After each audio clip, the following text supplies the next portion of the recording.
I'm here at Xiao Fried Prawn Mee today in an old school food court at Serangoon North in search of the best Hokkien Mee in Singapore. And today we are here for their fried Hokkien Mee. Xiao Fried Prawn Mee is a common mention when people talk about the best Hokkien Mee in Singapore. Xiao referring to little brother in Chinese, or colloquially used to describe any young guy. And that's exactly what it is. The hawker chef today is younger than me, and yet he's already considered by some to be the best in Singapore. You mean you don't have to be cooking the same dish for 20 years in order to be a master at it? Then those TV programs lied to me. Anyway, enough talk. Let's get it, boys. 一个小的是。要，谢谢。First of all, this is the first one that the smell is so strong. I'm very excited. I forgot Hokkien Mee can be so fragrant already. They're using a thicker broth. Unlike neighbor wok, which was like sticky, right? You can see the difference that this, right, although it's still like sticking together, it's a very different kind of sticking. It's still sliding and it's very shiny. The broth that went into this must have been quite crazy. Oh well, enough talking. Let's get into it. Oh my word.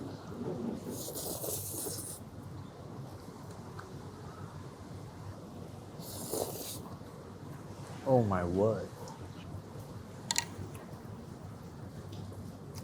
This is it. This is it. This is not flavorful. This is flavor overfull. The noodles are filled to the brim with flavor. Over the brim. I cannot imagine what went into the stock. And you can taste that all this flavor, all this tastiness, right, is not cheap.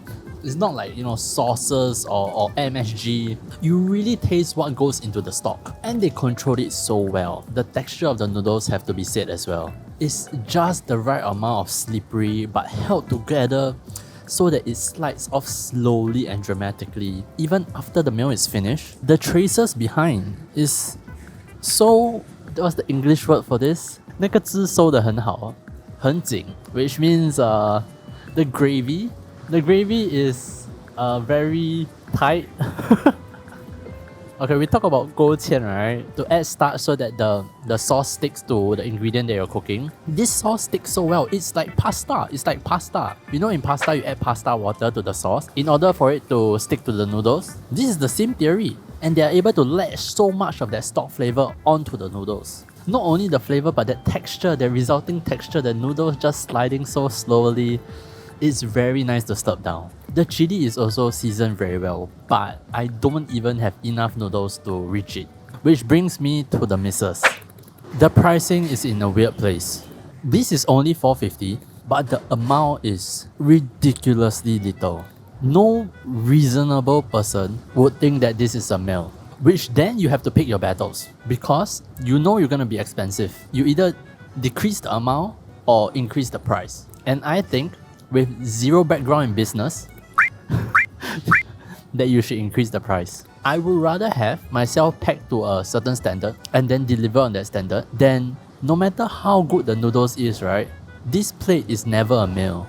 And the second miss is that it's too tasty. Here we go again. But this has nothing to do with MSG. There is somehow, I didn't think this was possible before this, but there's somehow too much stock in these noodles. I feel like I'm drinking concentrated stock. For those of you who ever made concentrated stock before, I feel the same amount of flavor would have been better with more noodles.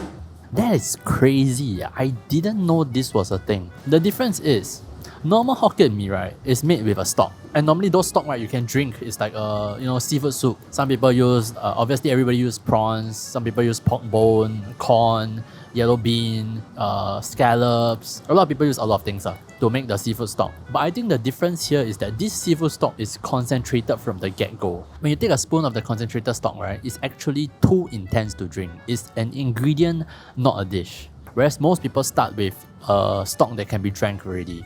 And when you take that concentrated stock and you really force it into these noodles, right, the result is, although very tasty, maybe a bit too tasty noodles. If present day Eldrick were to tell the Eldrick from yesterday this point about over tasty, I think I'll get scolded.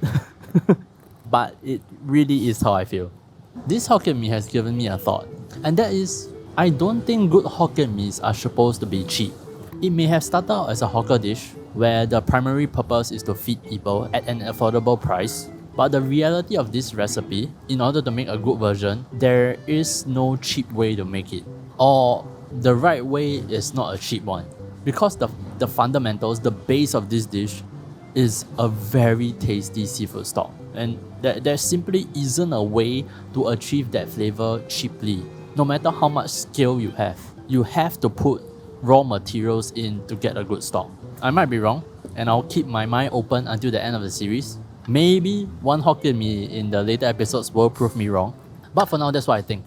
Anyway, it's raining today, so I'm gonna do the verdict right here. 1 noodle, I'll walk for the Hokkien Mee. 2 noodles, I'll take a bus for the Hokkien Mee. And 3 noodles, I'll go anywhere in Singapore for the Hokkien Mee. And Xiao Di fried prawn mee is 3 noodles. Easily. This taste is a class above. I'm not gonna get into the comparisons now. You guys that have been here for a while already, you know the comparisons is at the end of the series. But comparing this to the average Hokkien Mee, this is distinct. Everything in me is telling me to get another plate, but I cannot for the integrity of the series.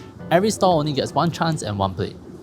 But yeah, that's all I have for you guys this time. I'm really excited. I feel like the warm-up is over. The next few episodes will be very big names, and if all of them are around this tier, I have plenty to be hungry for. Alright, that's all. Thanks for watching. Bye.